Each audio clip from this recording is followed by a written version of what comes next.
Good evening, everyone. I hope you can hear me okay. I do have my AC running, so not sure if it's how much noise it's making over the microphone here, but I'm Teresa, Frisco T, as Scott calls me, filling in for him tonight. If you're new here, Scott's on vacation, and a few of us wanted to help him keep his What's Up Wednesdays going. So I see a lot of familiar names over here. So let's see.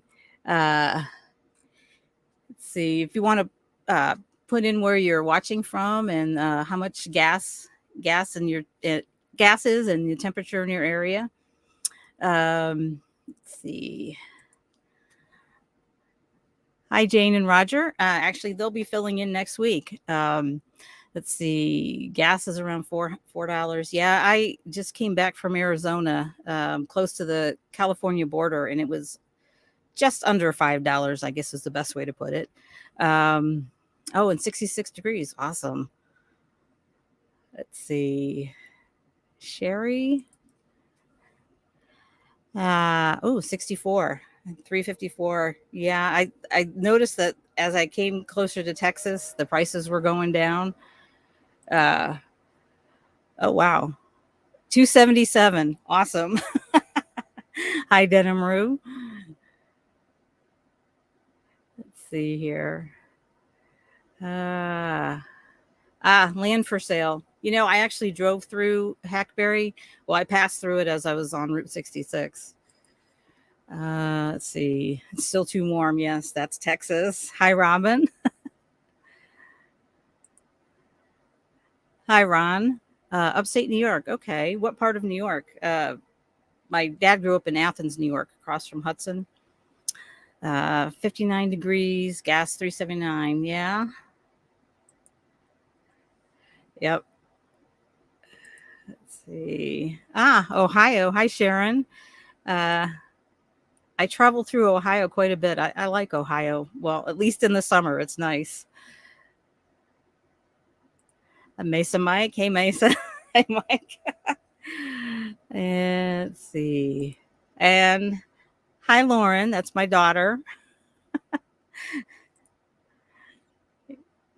Yep, she's up in Cleveland. Yep.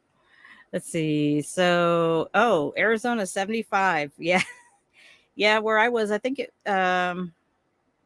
Havasu, I think it got into the 70s during the day. It was actually really comfortable during the day and then nice and cool at night. 419. Wow.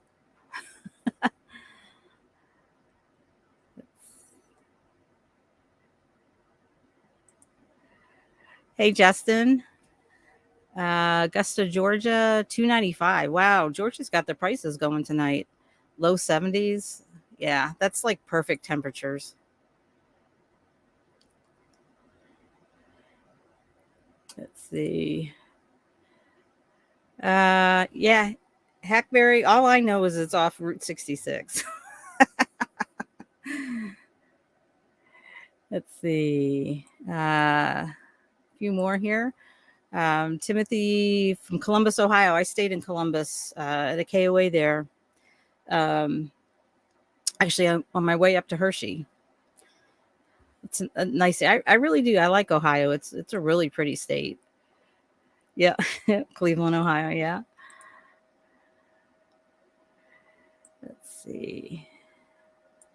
A few more here. Kansas City, Missouri, 319, 68 degrees.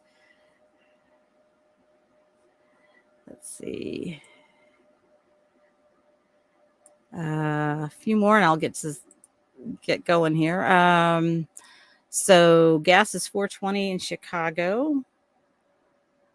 Uh, Fort Worth, Texas, 314. That sounds about right, and 74 degrees.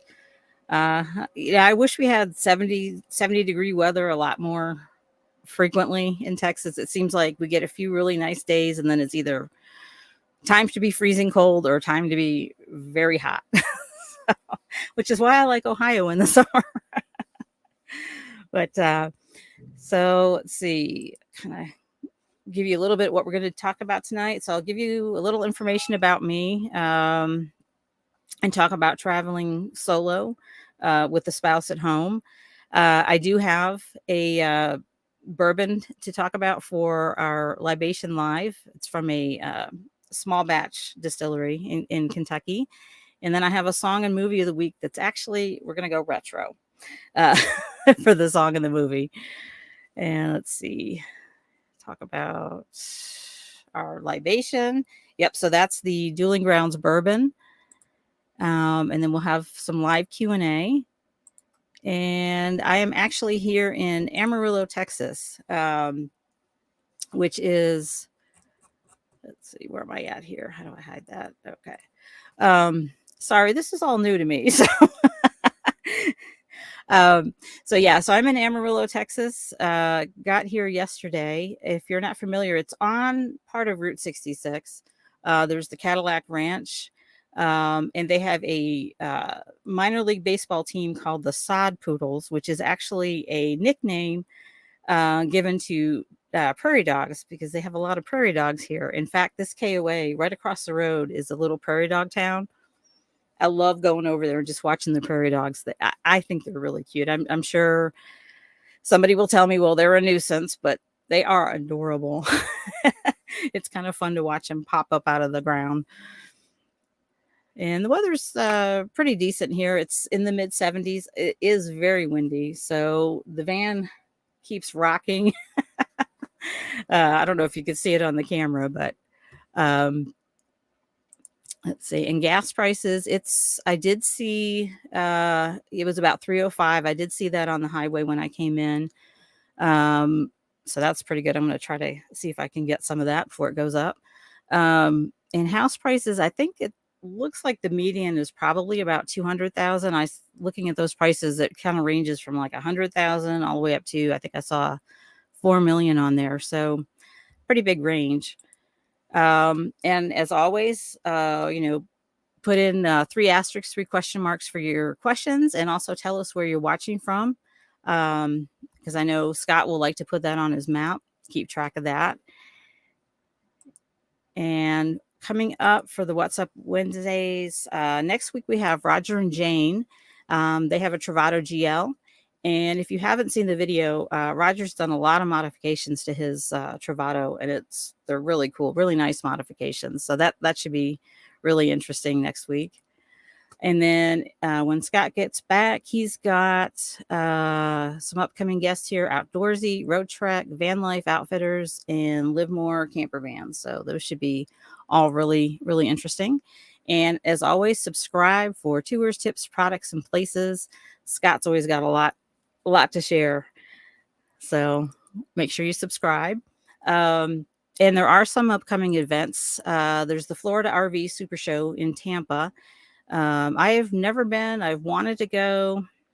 Haven't made it yet, but it's supposed to be, I guess, one of the biggest shows next to Hershey. And I think it's the one where they're really showcasing all the RV manufacturers are showcasing their new features. So Scott will have a roundup, the Lazy Days RV display. Looks like he's going to have it on January 19th from 11 to 12. So that's a good, if you're out there, it's a good chance to say hello to Scott. And then there's also going to be, I think it's about the week after, it's the Florida Van Life Gathering, and Scott's actually going to have kind of a part of, kind of a Vanboree as part of that. So if you sign up for that and enter in the comments, I don't know if there's a place for a code, but if you enter GSLL, I think he's going to try to work with them to make sure that everybody that's with Go Small, Live Large, they all can camp together. I know several of us have signed up for it, so it should be a lot of fun. I've done a couple of campouts with Scott, and it's a blast. Scott is who he is. I mean, he's how you see him is how he is. He's a lot of fun to be around. And so to kind of get started on the topic, I'm going to get a little water here. Scott posted a question today about my spouse does not want to travel in a camper van. Now what? So I did this screenshot earlier, and I was looking at it. Looks like the numbers went up a little bit. But I thought it was kind of interesting. I'm glad to see that the higher percentage is I travel without them. and they support my dream. Uh, Finding a better travel partner, I hope that means traveling with a pet. Or, I guess if things aren't going so well, yeah, get a new partner. But um, and then the keep pushing harder until they travel in misery, until they give in and travel in misery. Yeah, I don't know about that one, but I don't think you want to be miserable. But that kind of leads to an introduction about me. So uh, I've always kind of had a thing for RVs. I I don't know. It's always been something I wanted to do. I had never traveled in one. We never did as a family growing up or anything like that. Um, but it was always kind of in the back of my mind. And then when the pandemic hit, I think I started to really get the itch, and I was kind of talking to my husband about it, and he was kind of like, yeah, yeah, yeah, I guess not thinking I was really going to be serious about it. And then I started watching videos. I think I started with Creativity RV, and she had several rigs. And so kind of watching, like I was like, well, I don't know if I'd want a fifth wheel. And she had a leisure travel van. I thought, well, that looks kind of interesting. And with her fifth wheel, she didn't get a generator. She put in aftermarket, put in a lithium system with a ton of solar panels, because she's got a big roof. And so I was like, well, I know I'd want lithium. And I just assumed, it would have to be something that was aftermarket. And I was looking at leisure travel vans and kind of thinking about those, and showed them to my husband, said, would you want to travel in that? And he was kind of like, yeah, maybe, I don't know. And then I guess because I was searching for vans, Class B started showing up, and Kevin from 30 and a Wake Up, his video popped up, and I think it was the one where he picked up his van. So he was a newbie, so that piqued my interest because he had never done it either, and I thought, well, that's a perspective of somebody who's never had an RV. And then he had a video where he was talking about the Volta system. So then that really caught my attention with these B vans and these Travados. So I was like, what? It comes with it? Like, you can get that as an option? And then I saw his video with Scott, and Scott doing the tour, talking about, he has his 4 living areas. And I was like, wow, I really like that floor plan.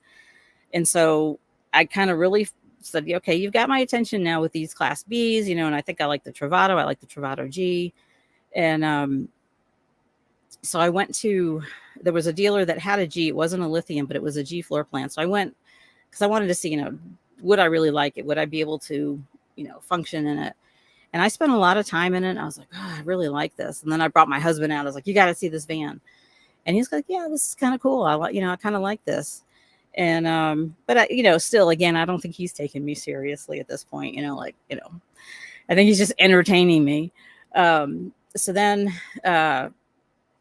I really kind of focused on the Travado, but they were changing the floor plan, and I really wanted that puzzle bed in the front, because I think it would be more comfortable for if my husband came with me, if my daughter came with me. So about that time, I think, is when Scott went to Tampa, and he toured the Coachmans, and I think he even did an interview with Nick from Coachmen, who's the general manager. But when he was touring the Coachmen, he was like, wow, these cabinets are so nice. He was talking about how nice it was. And it looked really nice. And I was like, and at that time, it was really just Winnebago and Coachmen that had these lithium systems that were the full package, where you don't need a generator. It charges as you drive. So I was like, wow, okay. They've got something that's comparable to what I'm looking at with the Travado. And so I showed my husband, I said, got to watch this video. I said, what do you think of this? He goes, yeah. He goes, I really like that one. I think that's the one. And I'm like, all right, And again, I think secretly he's thinking, yeah, I'm still humoring her. And then that was in January. So by May, well, I hadn't seen one yet. So I had joined the Facebook groups, particularly the Coachmen group, and was pretty active on there, asking a lot of questions. And I asked if anybody was locally that I could see their Coachman, to really see, is this really what I want? And this couple about 30 minutes away had just picked theirs up and said, yeah, you can meet up and, we could take a look at it. And as soon as I saw it, I was like, yeah, I love this van. And so I told my husband, I said, all right, I'm going to put a deposit down. And again, I think he was like, okay. And so I did, and didn't get any pushback. So that was good. Um, and that was in May. And then in August, and I wouldn't have taken delivery probably until about January of 22. Wait, no, January of 21. Sorry. No, is that right? No, 22. And so in August of 21, this couple posted that theirs for sale. They posted a 2021 for sale, identical to what I put on order. I mean, the interior, the features, everything, lithium, and it only had 4,800 miles on it. They had slept in it 4 nights, and that was it. It's just that their living situation changed. They were going to be spending more time with family, and it just wasn't going to work out for them. So I told my husband, I said, "That's my van. Like, this is it." and got everything going, got all the financing, everything figured out. Next thing you know, I'm on a plane to San Jose, because they were from Tennessee, but they were out in San Jose. So I'm flying to San Jose to pick it up. And, I'm thinking to myself, I hope I like this. I hope I can drive it, because I only have a one-way ticket. I got to get home. I have to get the vehicle home. So this better work. And it did. I mean, as soon as I got out there and they saw them coming around the corner, because they picked me up at the airport, I was like, wow, that's my van. It's like it suddenly became real. And we went to a parking lot. They kind of went over some things. We did the paperwork. And then I was on my own. So there was a Target about 10 minutes away. So I drove to the Target. I think I was in a daze, because I was walking around that Target like, oh, what do I need? And of course I really just needed stuff to get home. It was a 3-day drive home, but I'm walking around. I mean, I got dishes, I got silverware, pots and pans. I mean, stuff I didn't need for that first trip, but I did anyway, which I still have a lot of that stuff in here. So this is a little collage of that. So it's the first picture is me driving to the airport, or my husband, I should say, driving me to the airport. The couple is taking off their license plate and putting on my temp tag. And then that bigger picture is the chaos from going to Target. And of course, once I got my Wi-Fi hooked up, I had to, check out Scott's latest video. And then that last picture is the van, the morning after my first night in the van. So it was an awesome experience. And driving home, it was a 3 full day drive, because I had to get back. So 3 full days, and it was, even in those 3 days, I mean, it was just like, this is the right decision. I'm so happy that I made this decision and actually took action on it. And actually, of course, had to make the obligatory stop in Winslow. You can't go past there and not go stand on the corner. But so that's how I ended up here on Scott's What's Up Wednesday. But so I'm going to go back and take a few questions before I continue on here. Let me see. Let me scroll back up here. There we go. Sherry. So what was my longest trip and where did I go? So the longest trip I've taken was a full month, 4 weeks. It was actually last June, and I went to Indiana for the Coachmen Owners Group rally, which they have every year, which is all their brands, the big ones, travel trailers. And then after that, I went to Ohio and spent a couple weeks there and visited my daughter in Cleveland. Stayed at the Streetsboro KOA, which if you go through Ohio, that is a really, really nice KOA. They're only open May to October, but a nice place to stay. So yeah, that was my longest trip. And it was fun. I managed to plan that one well, where on the trip up, I took all back roads through all the way up to Indiana, and even from Indiana to Ohio. So that was actually good planning on my part. I've had some bad planning. Accidentally gave myself an 11-hour drive day on my first trip after I got the van, which also was up to Indiana and Ohio. I don't know how I did it, but I managed to give myself an 11-hour drive day. So let's see, from Mesa Mike. Let's see. So I'm so. Why does he not like to travel with you in the van? And let's see. My girlfriend only likes to go on short trips, and I think that's kind of the same thing. I think he's more of a creature comfort guy. Neither one of us are outdoorsy. Um, so, I think he likes to get someplace and then be at a hotel and then have all the creature comforts of a hotel, which I keep trying to explain to him, you can have that in here. I think I may have spooked him when I first got the van. And of course, I picked it up in August. And August in Texas is very hot, August and September. And I hadn't really figured out my travel style yet, and I think I just wanted to get out in it. And so I planned a couple short trips to some state parks, like there were just like 1 or 2 nights. And state parks are nice, I'm not nothing about that, but they're more woodsy, which means more bugs, more outdoorsy. And so I think that spooked him. It was hot, there was bugs. So I keep telling him, no, when you come with me, we'll go to the campground. We've got full hookups, so you can glamp. It's nice. Let's see. Any more questions in here? I'm trying to scroll. Bear with me as I kind of scroll through this. Here we go. Okay, so again from Mike. So am I doing the whole Route 66 travel route like Scott did? No, I've kind of been doing Route 66 bits and pieces. So like in June when I went up to Indiana, I did pick it up in Oklahoma and take parts of it there, and then through that little snippet that goes through Kansas and then Missouri. I didn't, and I should have, but I didn't take it in Illinois, and I kind of wish I did because then I would be able to check that off. So I still have Illinois and California. So I'm not doing it end to end. I'm kind of doing it if I'm in the state that has it and I can plan around it. And actually, Arizona is probably, I drove on it the longest, I think, because there's that bit that goes from Seligman to Kingman, and I took that around.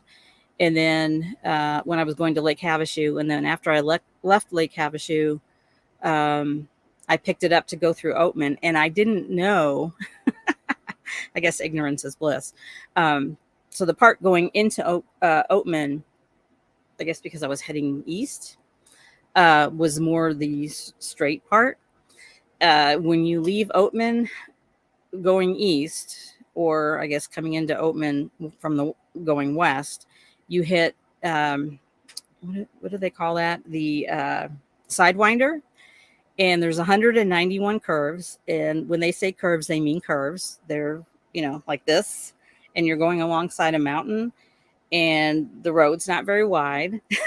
So I was probably driving 10, maybe 15 miles an hour. But actually I was not scared. Part of it too is not like you have,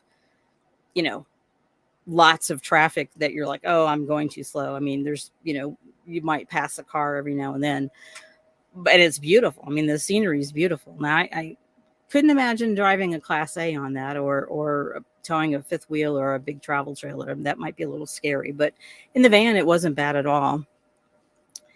Let's see. I see another question. Justin. Yes, my washer and dryer. I actually had a picture in the slide deck, and I took it out. I should have left it in. Yes, I do. I actually travel. I have a washer and dryer, and if I travel on a trip that's longer than 2 weeks, I'll bring my washer and dryer with me. And it's actually worked out really well. I mean, it is, it's a little bit of a hassle when I'm driving. I store it in the bathroom, and then when I'm parked, I store it in the front seat because I turn the passenger seat around, but I don't turn the driver's seat around. So it sits up there, and that kind of becomes my storage area. But if I'm at a full hookup site, it works out great.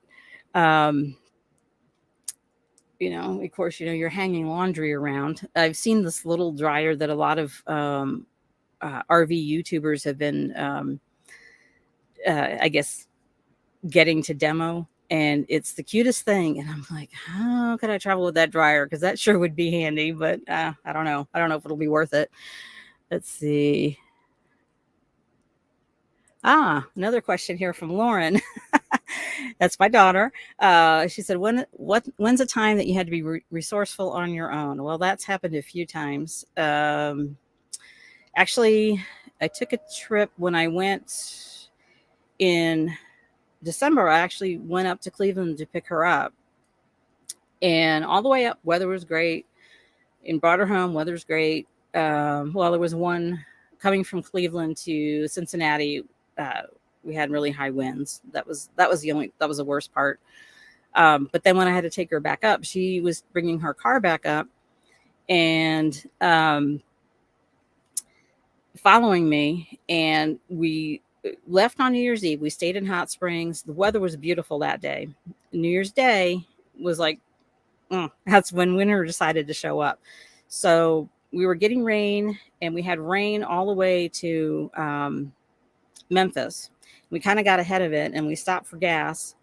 And as we're getting gas, this straight line wind comes flying through. I mean, we thought it was a tornado. For a second, I was like, I think this is a tornado, but I kind of knew it was a straight line wind. But so we finally get back up to Cleveland. At this point, we've got freezing rain. So I had ice all over the van. And I get to, after I dropped her off, I get to Kentucky. And they were predicting a snowstorm I was supposed to be driving through Tennessee the following day, and they were predicting a snowstorm. So I had to change my plans, so that means, changing schedules around so that I could stay an extra day in Kentucky.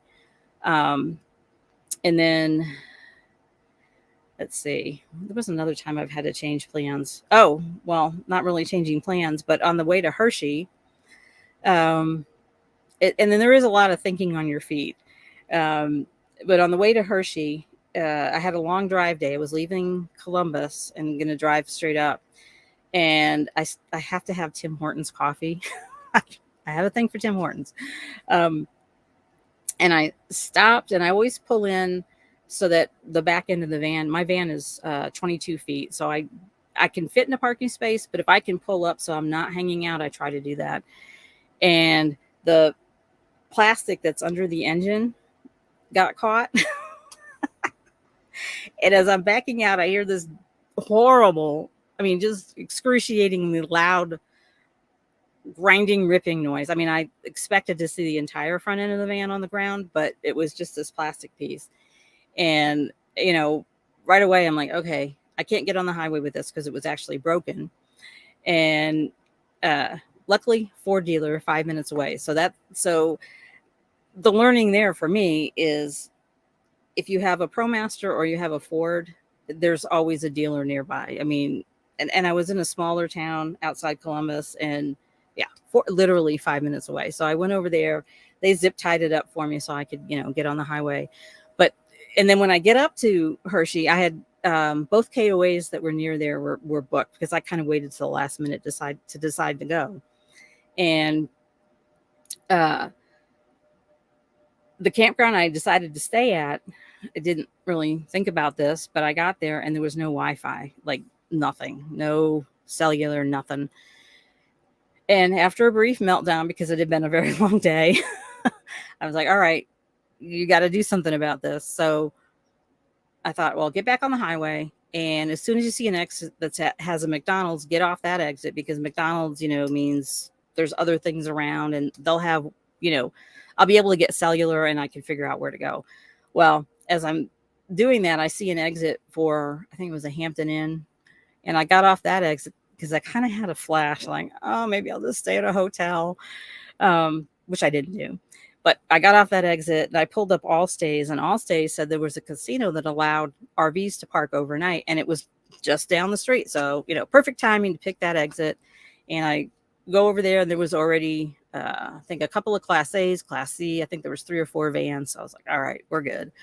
But yeah, there's always that kind of, things don't go to plan, and you've got to like regroup, think about, okay, what are my options? Let's see. So, okay. From Steve, have any words of wisdom regarding toll passes like Easy Pass, Uni, K-Tag, etc.? Well, I have a Texas toll tag, obviously, because I'm in Texas. When I went to Florida last February, um, I used one of their toll roads, so I got a bill in the mail, and the bill said if you sign up for SunPass, you get a discount off what you'd have to pay. So, and the SunPass actually works as an easy pass, and that has actually come in really handy because it's good. Pretty much in the states that I end up being in, I've used it in New York, I've used it in Pennsylvania, and I've used it in Ohio. And I don't know, I don't think I've used it. I think it's good in Kentucky, but I don't think I've been on any of their toll roads. I think I'm trying to think of the map, but I think like there's only a couple of states on the East Coast that it doesn't work in, and I actually haven't been there. So, but it has definitely come in handy. Like when I first got it, I was like, well, is it going to be worth it? But yeah, I think it definitely. If you find yourself traveling in those areas, I think it's worth it. Let's see. Trying to see. Let's see. Kiwi Rose. Oh, hi. I guess you're in the Coachmen Beyond group. That's yeah, I'm in there all the time. Um, they probably get sick of me, but yeah, before I got my van, I was asking all kinds of questions, which I definitely, if you are thinking about a van and haven't made a decision, I you definitely join the Facebook groups for those brands that you're interested in, because you're going to get real input, and you're going to learn a lot about that particular van, and even down to the modifications that people do. I already knew before I got the van that I was going to put the shower curtain extender. um, it's really invaluable. Let's see. So Sherry's asking what I use for internet access. I started with a T-Mobile and an AT&T, and then my husband's company, or he actually works for the city, so they have an option of getting FirstNet, which is through AT&T, and the difference with FirstNet is they don't throttle you, which is nice, because I've had that with T-Mobile where I get stuck and I've used my minutes. So I guess my suggestion on that would be, depending on where you travel, you might want to have more than one option, whether it's, have an AT&T and a T-Mobile, or AT&T and Verizon, or have all three. And Nomad Internet is another option. Although it is 4G, it's not 5G, but they don't throttle either. Somehow they work it out where they don't throttle you. Now, it depends on how much also you're going to use it. Now, if you're uploading stuff, I like to watch movies at night, and I don't know why. I don't know why this started. Maybe it just kind of became a habit, but I like to watch Frasier in the morning when I'm getting ready. I don't know why. I just do.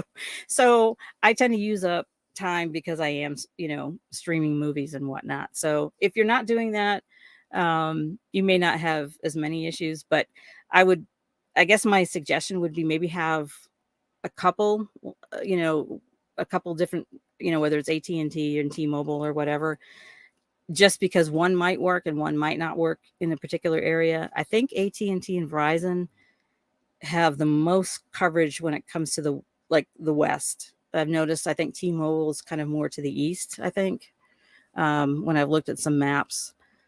Let's see. From Jane. Let's see. She says, what are your go-to travel apps? Believe it or not, I just use Google. Like if I want to, well, it depends. Now, if I want to know, like if I'm going to stay somewhere and I want to find a Cracker Barrel or something, I've been using Allstays. Like anything that's not a KOA, because I use the KOA app, obviously for KOA, Harvest Host, and then Google Maps to kind of map out where I'm going to go. I've tried some of the other apps, and it could be me just not being able to figure them out. Um, there was one, I think it's RV Life. I've tried. Let me just look at my phone here real quick. Yeah, there's RV Life, Free Roam, The Dirt. I haven't really used those like I thought I would. I pretty much use Google or Apple Maps. Actually started using Apple Maps more now that they've had their recent upgrade, at least for my guidance. Um, because I do like when you're Apple Maps will tell you, you know, at the stoplight after this, turn left. Where Google just says, turn left. And so you kind of get a little confused. And sometimes Google will say, head east. And I'm like, where, which way, left or right? Just tell me left or right. Where Apple usually will. Let's see. Mud pie. Let's see. What is the washer you have with you? Random model. Um, it's got a funny name. If you look on Amazon, there's several of those little portable models. I'd have to go look. I can't think of the name of it right now, but they're those little portable ones that have the washer part, and then they have a spinner. So they don't really have a dryer, but they spin the water out really well. And you have two ways of using them. I guess if you were to use them in a house, you could put the hose up to the sink and fill it that way. I have a little collapsible bucket that I'll fill. I fill the bucket in the sink, and then I pour it into the washer part and put my clothes in there. And you want to use a very small amount of soap because if you were to use too much soap, you're going to get it. You're going to get suds everywhere.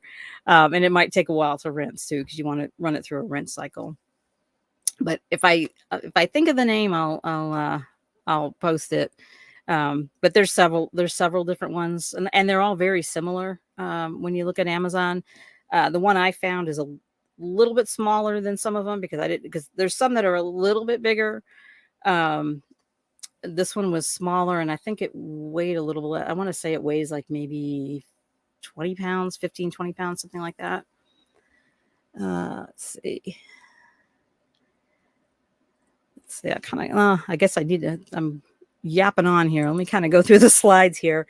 So, this is my van now. Well, pretty much what it looks like now, after the Target bags are all put away. And I do have a little work area, up front. Sometimes I work up front, sometimes I work in the back. It just kind of depends on weather, if I'm trying to keep out the heat, the cold, that kind of thing. So I kind of talked about a little bit about this with my solo travel. So in the past year, I think I have learned what my style is, and I am a traveler. I'm not a camper, meaning I do like the comforts of home. I mean, I use my bathroom. I use it as intended. I take showers in it just about every day. Um, you know, uh, if I have hookups. I mean, if I don't have hookups and I have to, think about, well, where am I going to dump my tanks? Then, maybe I won't. But, and working remote and traveling, I think the biggest challenge there probably is just that I have to work my drive days into the weekend so that I'm somewhere during the week that I can sit and work and, make sure I have internet connection and all that. And then, traveling, I don't wing it. I know a lot of people do. I don't. And that's more of a comfort thing. I kind of have to know where I'm going to be. I have to know that, okay, I'm going to drive, 4 or 5 hours and I'm heading to this KOA or I'm heading to this Harvest Host and not, I know a lot of people, they're very comfortable. Like, oh, I'm going to drive until I'm tired and I'll find a Walmart. I'm not there yet, but, let's see. Which model of the Beyond do I have? I have a 22C, which is the couch in the back, which is where I am. I actually keep my couch folded down when I travel by myself. I kind of make it like a day bed. And now if somebody's traveling with me, then I kind of change it up. I have a what's called a Betty on here, and then if somebody's traveling with me, but if my husband's going to be with me or my daughter's going to be with me, I use two duvets and we sleep this way as opposed to sleeping this way. I want to make sure I didn't miss any comments. Uh, let's see. Lee Jones. Oh, hi. Yeah. Yeah. The Coachmen Rally. Oh, that was a lot of fun. I can't wait for the next one. Let's see. Yeah. There's several different ones. I will try to get the name of that one. Let's see.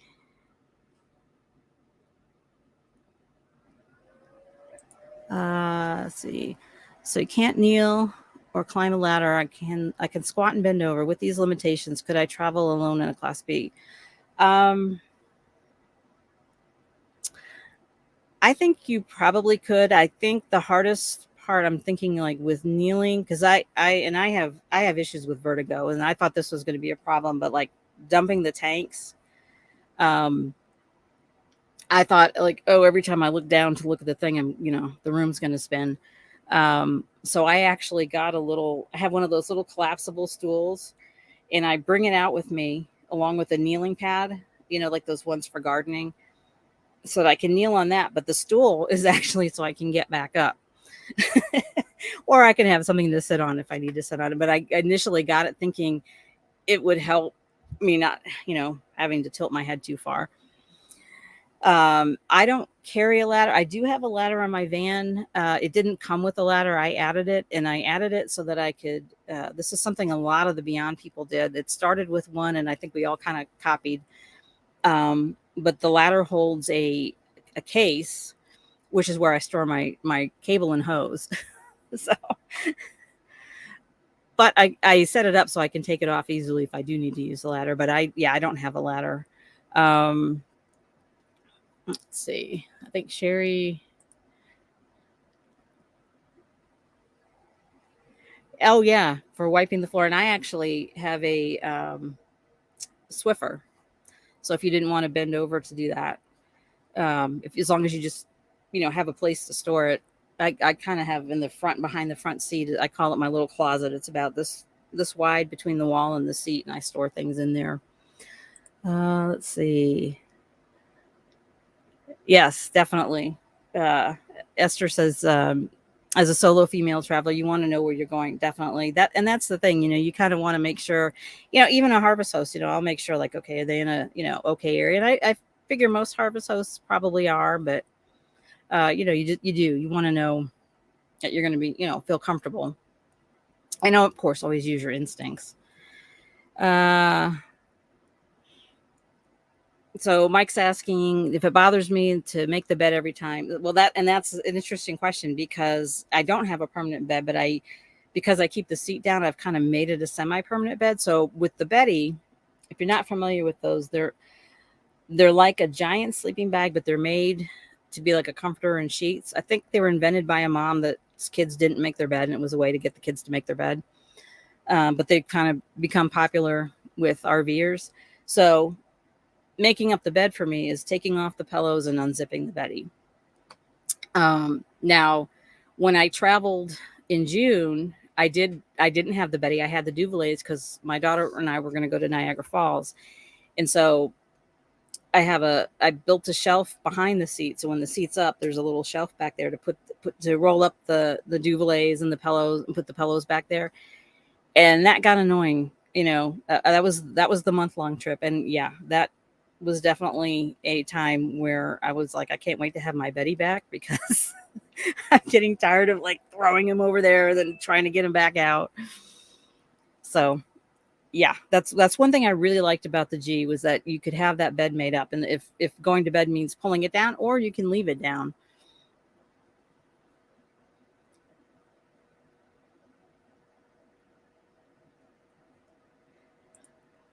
Yeah, Van Life Voyages. Actually, I just met her, It's interesting. They built out their van um, uh, to accommodate her husband who's in a wheelchair. And after that, uh, Winnebago came out with their van that is very similar to what Van Life Voyages did. Um, but they have a lift on it and everything. So yes, definitely check out her channel. She probably has a lot of information on how to accommodate, and handle different things with the van. Let's see. Uh, let's see. Jim and I got. Oh no, not snow. It's too early. Oh, let's see. Bring up some slides. So just a couple of quick slides here. So this is a screen grab. The big picture is a screen grab from that straight line wind I mentioned. If you see that red arrow, that was part of a roof coming off of a building over there. And then January 5th, no snow. January 6th, snow. And where I was in Kentucky, we were kind of on the tail end. So I think it was about 4 inches maybe. But it was still nice to see snow.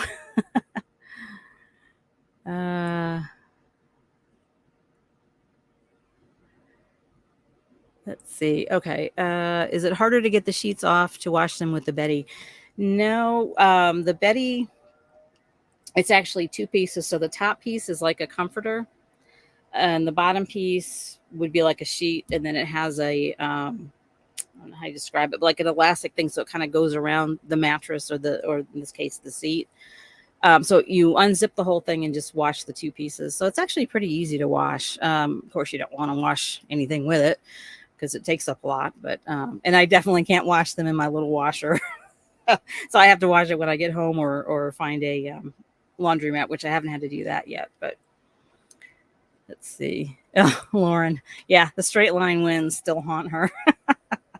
Yeah, I actually have that video up. It felt like a lot longer. It was a total of about 45 seconds, I think, but it felt like an hour. I just remember I had walked over to her where she was at the pump she was at because the pump wasn't working. And then I was like, well, let me see if mine's working. And I walked over because they had lost power at that point. And I walked over, and as I'm walking over, I'm like, it's getting windy. By the time I got back to the door, and I had already hooked the gas up, the wind came up. And so I'm holding on the door because I don't want the door to go flying. At the same time, I don't want to jump in because the gas pump's connected. And I'm thinking, I need to unhook this gas thing, but I don't want to let go of the door. So all these thoughts are going in my mind. And I'm thinking like, well, I don't, want a giant piece of debris or whatever to hit me in the back of the head. So all this time as I'm having these thoughts, I finally like, all right, I'm going to unhook this thing, and I unhook it, and I get in the van. And by the time I got in the van, the straight line winds had stopped. But like I said, it felt like 10 minutes. It was about 43 seconds. Let's see. And then, so yeah, dealing with those not so great moments. These moments are the moments that make it worth it. So I've got a picture there of Palo Duro Canyon, which is actually about 30 minutes from Amarillo. It's beautiful. It's like a mini Grand Canyon. And then I just took this a few days ago along the straight part of Route 66 heading up to Coachmen. Absolutely beautiful. And of course, there's the Harvest Host. This was a Mustang sanctuary that I stayed at in Illinois. The only part was that it was during the summer, when everybody was having a heat wave. So it was really hot and really windy. And I would love to go back there when it's just, not windy and of course not cold or hot. And then I don't know if I'm saying this right, but Logry Ranch, that's another Harvest Host in Florida. I stayed at in February, and just a beautiful setting. I mean, they had this real nice ranch. They had cattle, and then they were backed up to this lake, and just beautiful sunsets. And then of course the best part is the meetups. So the first time I met Scott was at the Fort Worth Vanderbury, which was about a year ago. We camped at KOA, and then we went on to Fort Worth and camped downtown by the stockyards. And then in February was the Beyond Owners meetup, and also Scott's Florida camp out. And I think Justin's in the picture. Mesa Bike is in the picture. That was so much fun. And of course, the weather at that time of year in Florida is gorgeous. And then finally, the Coachmen Owners Rally, which was in June. And there were so many of us that they put us all together, and I call it the Beehive.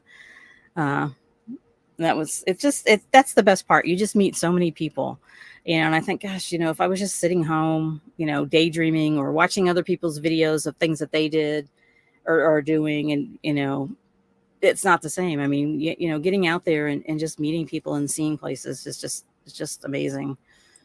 It's the best part of it, really. Let's see. I know I'm kind of going, oh, wow, it's 10 minutes. So I'm just yapping on here. So Mud Pie asks, so when I'm in snow, do I have much to winterize? So the Beyond is, they call it a 3-season van. And I don't want to give misinformation. But they say it can go down to about 5 degrees. And the battery is inside. So the fresh water tank is outside. Now I have tank heaters for the fresh and gray water tanks. And I, if it does get cold, I will turn them on. In fact, in Arizona, because on the way out there, I didn't realize, I guess because of the elevation, the temperature disparity. I just think of Arizona as hot and maybe not so hot. But there was like 20-degree nights. So, I turned the tank heaters on, and I haven't had any issues. Now, if you live in a cold climate, now I live in Texas. So, if we do get freezing weather, it's going to be for a day or two. It's not, well, our last one before I had the van was like a week. That was brutal. I won't even talk about that. But typically speaking, we're not going to get that kind of cold weather. So I haven't winterized. Now I did, this past winter, I did have the dealership winterize it. And it was only because I was having work done and it was sitting at the dealership. And I knew they weren't going to have it. If you keep the inside heat on, that helps everything. If you keep it to about 68 degrees. So because I knew they wouldn't have the heat on and it wouldn't be plugged in, I thought, okay, just go ahead and winterize it since it's sitting there. But yeah, I don't winterize, or don't usually plan on winterizing unless I think I need to, unless I'm going to be in a situation that I need to. But of course, if you're in a northern climate, it's probably better to winterize, unless you are stored, being able to store your van indoors, in a garage that has temperature control, I guess is what I'm saying.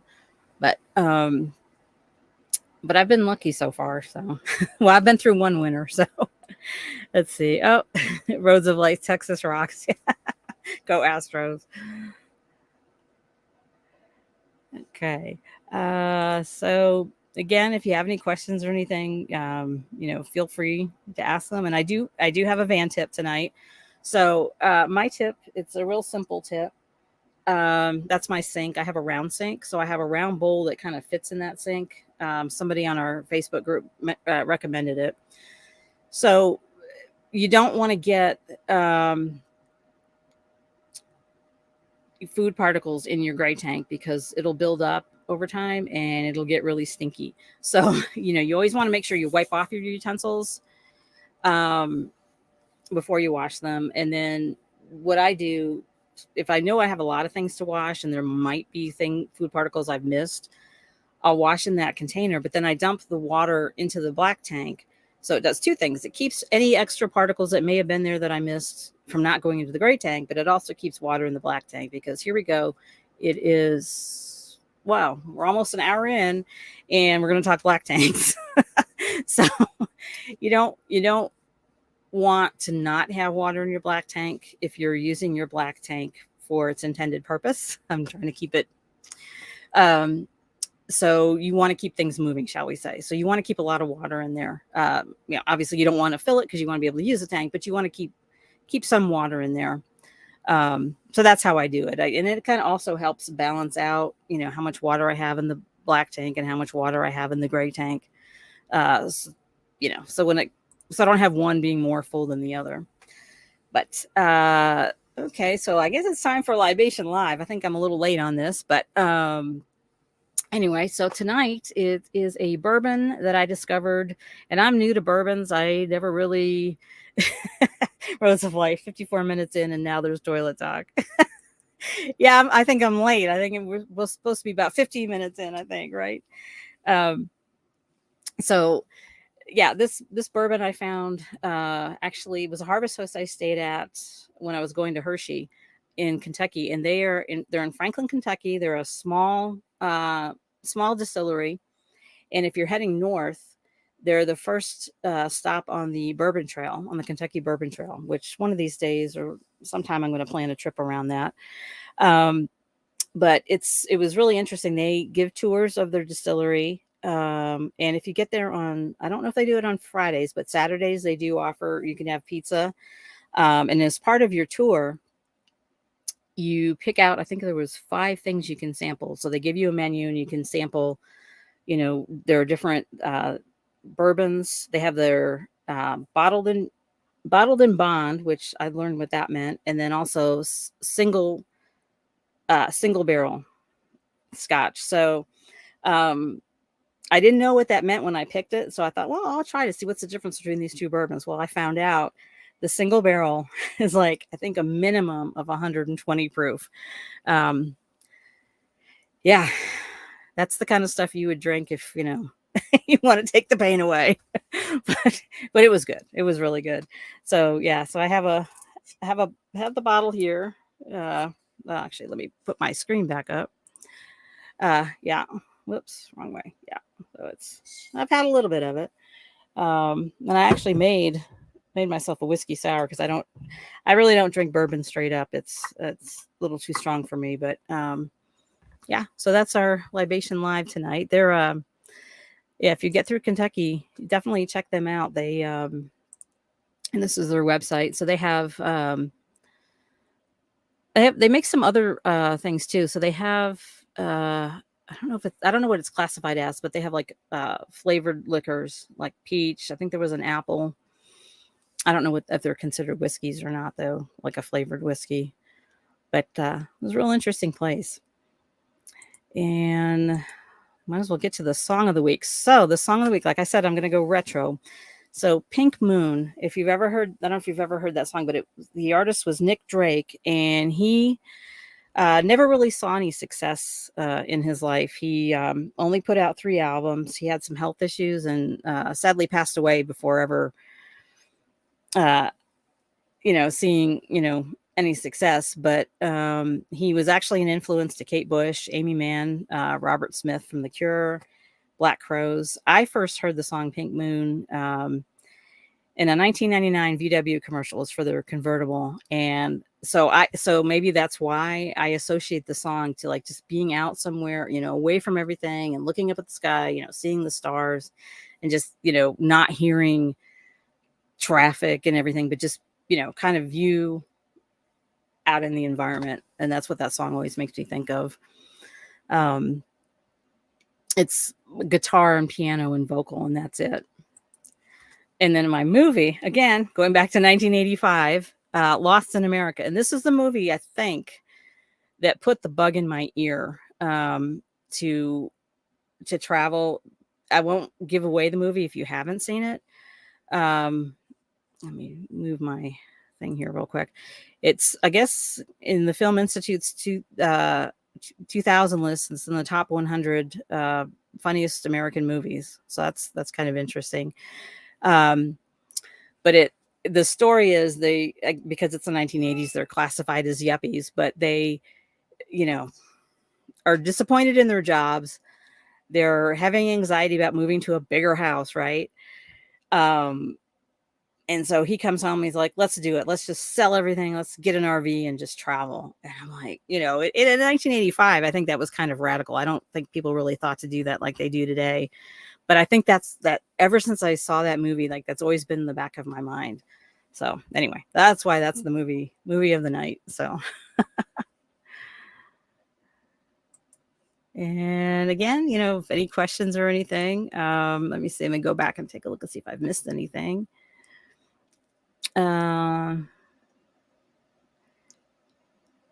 Let's see. Alabama 65 degrees, 301. Wow, that's a good price. Let's see. We scroll back up.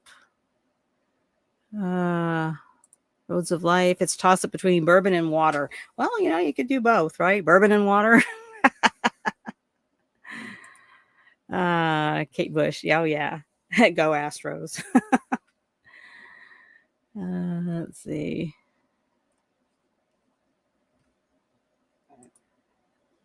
Oh yeah, the influence. Yeah, I saw that. I was like, wow, that's because I like all those artists, so it's a pretty good list. Let me see.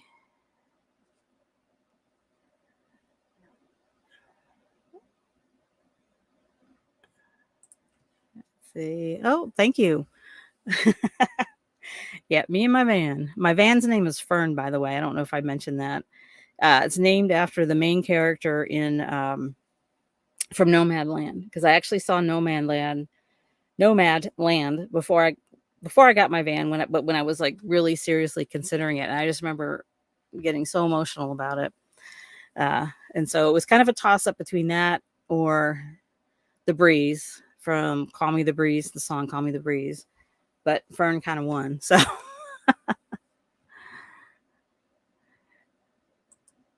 see, hello from North Carolina. Hello. Let's see, try to see if there's any other questions. If not, let's see. We are at 7:01.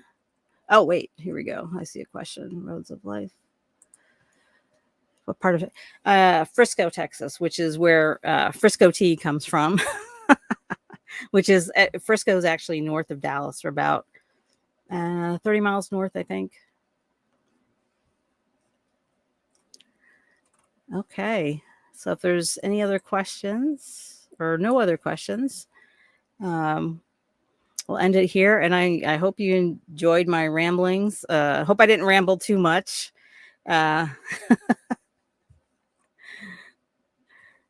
So anyway, have a good evening, everyone. And thanks for watching. And make sure to keep, give a thumbs up and keep Scott's channel going. That's what we're here for. Roads of Life. You rambled just right. I hope so. What was that, Michael? Oh yeah, Frisco T. Yeah, Scott gave me that name, like Mason Mike. Yep.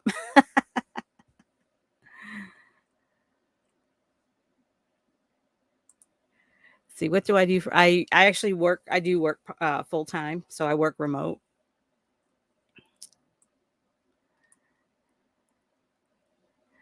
All right. I think that's it for the questions. So thanks, everyone, and have a good night.